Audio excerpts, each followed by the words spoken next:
Hello viewers, welcome to my channel Raman art and craft. সামনে রথযাত্রা এবং সেই উপলক্ষে আজকে আমি তোমাদেরকে মাটি ও খড় দিয়ে জগন্নাথ ও মহাপ্রভু শ্রী চৈতন্যদেবকে বানিয়ে দেখাবো। ভিডিওটি ভালো লাগলে একটি লাইক করে দিও, আর আমার চ্যানেলে নতুন হয়ে থাকলে চ্যানেলটি সাবস্ক্রাইব করে বেল আইকনটি অল করে দিও। তো গাইস, প্রথমে আমি কাঠামোতে একটি লাঠি সেট করে নিয়েছি জগন্নাথকে বাঁধার জন্য। এটি আমি খড় দিয়ে বানিয়ে নিয়েছি, এবার আমি সুতো দিয়ে বেঁধে নেব। এবার জগন্নাথের মাথাটিকে আমি লাঠির মধ্যে গেঁথে দিলাম। এবার আমি একটু একটু মাটি অ্যাড করে জগন্নাথকে বানিয়ে নেব। ভিডিওটি আমি তোমাদের স্টেপ বাই স্টেপ দেখাবো, তাই ভিডিওটি না টেনে পুরো ভিডিওটি দেখতে থাকো। তো বন্ধুরা, আমার ভিডিও আপলোডের টাইম বিকেল 5টার মধ্যে তোমরা আমার ভিডিও পেয়ে যাবে। তোমাদের আর্ট অ্যান্ড ক্রাফট ক্যাটাগরি যে সমস্ত ভিডিও প্রয়োজন আমাকে কমেন্টে লিখে জানালে আমি সেই সব ধরনের ভিডিও তোমাদেরকে তৈরি করে দেখানোর চেষ্টা করব।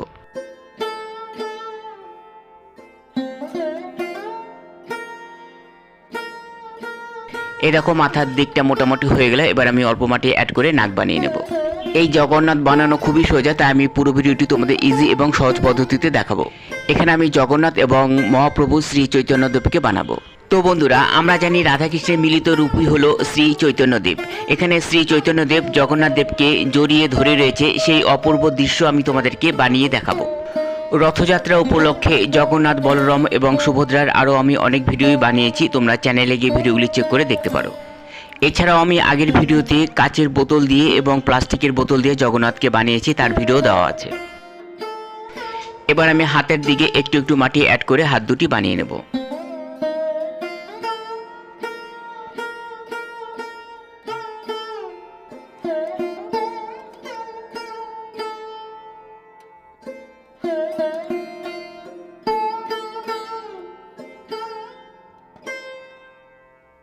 এবার আমি জগন্নাথ দেবের মাথার সাইডে একটু একটু মাটি অ্যাড করে মাথার সাইডগুলি বাঁধাই করে নেব। তো বন্ধুরা, এখানে জগন্নাথ দেবকে অনেক স্টাইলে বানানো যায়, তো আমি এখানে আমার মতন বানিয়ে নিচ্ছি।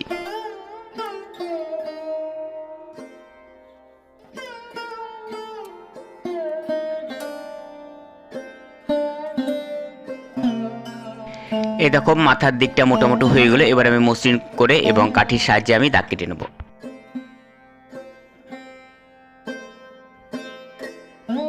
এবার কাঠির সাহায্যে আমি চোখ এবং মুখ এঁকে নেব।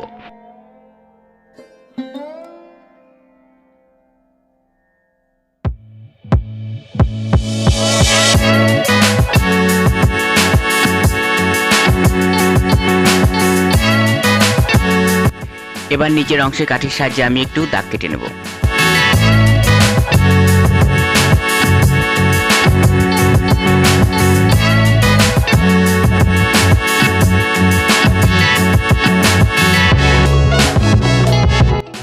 দেখো বন্ধুরা, জগন্নাথ দেবকে বানানো ফুলফিল হয়ে গেল। এবার আমি শ্রী চৈতন্যদেবকে মাটি দিয়ে বানিয়ে নেব। প্রথমে আমি অল্প মাটি দিয়ে শ্রী চৈতন্যদেবের বডি বানিয়ে নেব, তারপর আমি পা বানাবো অল্প মাটি অ্যাড করে।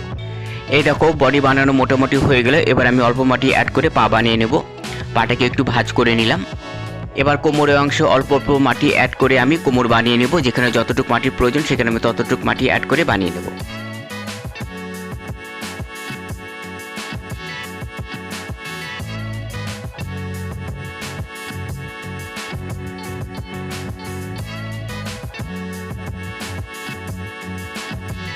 এবার আমি চৈতন্যদেবের হাত লাগিয়ে নেব। তো হাত বানানোর জন্য আমি একটি মাটির কয়েল বানিয়ে নিয়েছি লম্বা করে।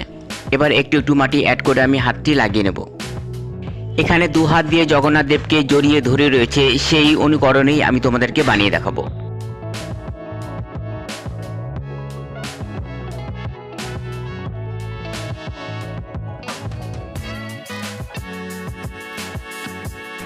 এবার কাঠির সাহায্য নিয়ে আমি হাতের আঙ্গুলগুলি বানিয়ে নিলাম।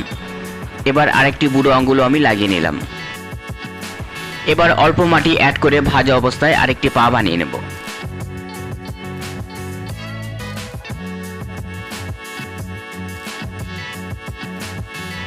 দেখো, আমার দুটি পাই বানানো হয়ে গেল। এবার আমি ধুতির অংশগুলি বানিয়ে নেব। ধুতি বানানোর জন্য আমি এখানে সামান্য মাটি অ্যাড করলাম এবং কাঠি দিয়ে ধুতির ভাজের অংশগুলিকে আমি দাগ কেটে নেব।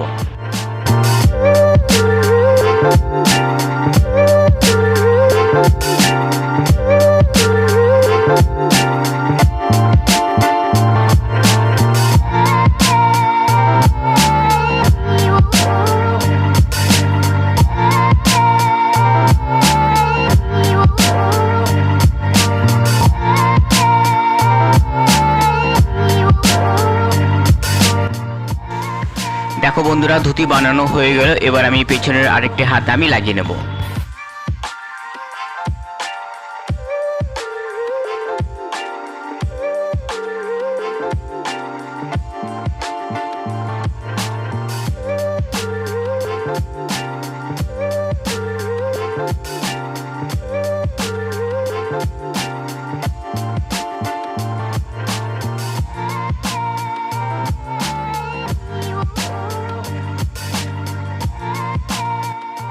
দেখো বন্ধুরা, দুটি হাতে বানানো হয়ে গেল। এবার আমি চৈতন্যদেবের মাথা বানিয়ে নেব। তোমরা দেখতে থাকো আমি চৈতন্যদেবের মাথা কিভাবে অতি সহজেই বানাই।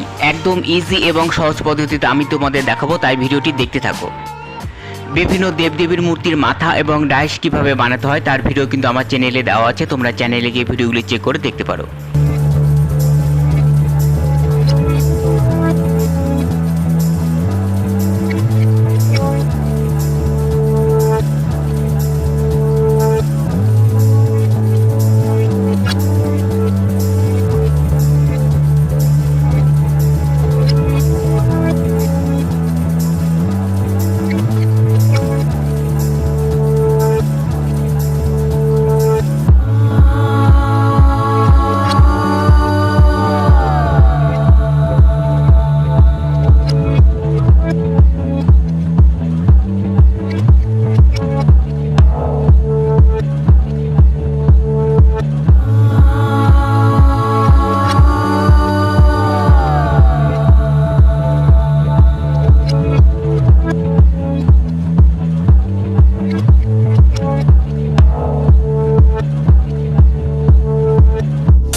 দেখো বন্ধুরা, আমার চৈতন্যদেবের মাথা বানানো হয়ে গেল। আশা করি তোমরা ভিডিওটি বুঝতে পেরেছো। এবার আমি মাথাটি লাগিয়ে নেব।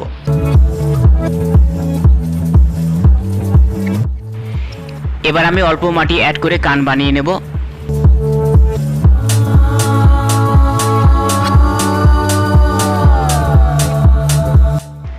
দেখো বন্ধুরা, চৈতন্যদেবের মাথা বানানো হয়ে গেল। এবার আমি জল ব্রাশ করে নেব। লাস্ট ফিনিশিংয়ে জল ব্রাশ করে মসৃণ করে নেব।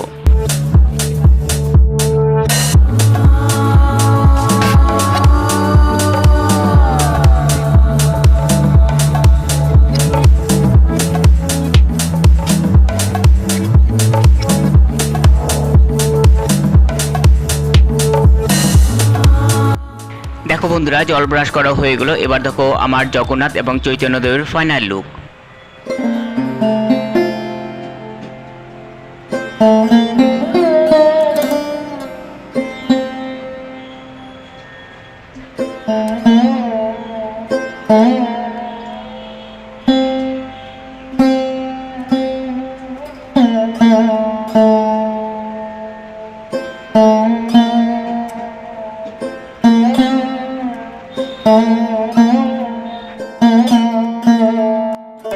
তো বন্ধুরা, ভিডিওটি কেমন লাগলো কমেন্টে লিখে অবশ্যই জানাবে। আর আমার চ্যানেলটিকে তোমরা যারা এখনো সাবস্ক্রাইব করোনি, প্লিজ আমার চ্যানেলটিকে সাবস্ক্রাইব করে আমার পাশে থেকে বেল আইকনটি অল করে দিও। দেখা হবে নেক্সট ভিডিওতে।